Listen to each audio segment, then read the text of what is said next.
Japan जो एक विकसित देश है, आज इस देश की इकोनॉमी गिरती जा रही है। जापान की जीडीपी का यह हाल है कि वह विश्व के तीसरे स्थान से कम होकर चौथे स्थान पर आ गई है।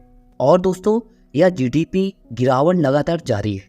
कुछ दिनों में भारत जापान को पीछे छोड़कर दुनिया की चौथी बड़ी इकोनॉमी बन जाएगा। जापान की जीडीपी में आ रही गिरावट के चलते रिसेशन की चपेट में आ गया है और इसका असर ये हुआ कि जापान ने दुनिया की तीसरी सबसे बड़ी अर्थव्यवस्था का अपना स्थान खो दिया है।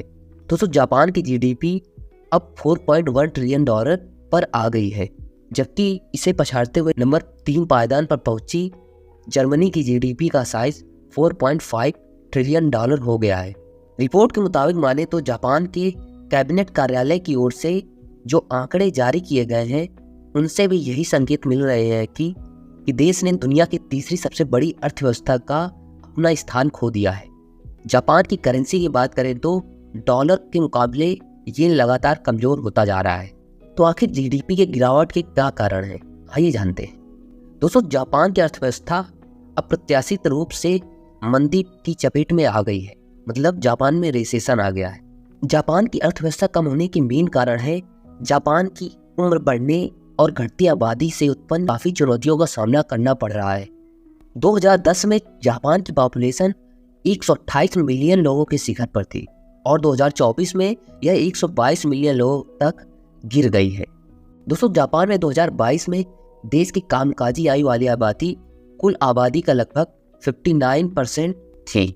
जापान की अर्थव्यवस्था और कई कारणों से कमजोर हो रही है। दोस्तों, कोविड-19 महामारी ने जापान की अर्थव्यवस्था को और खराब कर दिया है। आपूर्ति श्रृंखला से जुड़ी समस्याएं, बढ़ती श्रम लागत और राजनीतिक मुद्दे जापान की विनिर्माण क्षमता को कमजोर कर रहे हैं। दोस्तों, जापान में कम जन्म दर और घटती जनसंख्या के कारण जापान की अर्थव्यवस्था में बहुत प्रभाव पड़ रहा है। जापान में खनन अर्थव्यवस्था घट रही है। 21वीं सदी की शुरुआत में धातु अयस्कों के लिए खनन में भारी गिरावट आई है। जापान और अमेरिका के बीच ब्याज दरों में बढ़ते अंतर के कारण निवेशक येन से पैसा निकाल रहे हैं। मार्च 2023 तक जापानी सरकार का ऋण लगभग 9.2 ट्रिलियन अमेरिकी डॉलर था, जो विकसित देशों में सबसे ज्यादा है। जापानी जीडीपी इतनी कम हो रही है धीरे धीरे, कुछ दिनों बाद भारत जापान को पीछे छोड़कर चौथी सबसे बड़ी इकोनॉमी बन जाएगा। जापान की घटती हुई जीडीपी के बारे में आपकी क्या राय है, हमें कमेंट करके जरूर बताइएगा।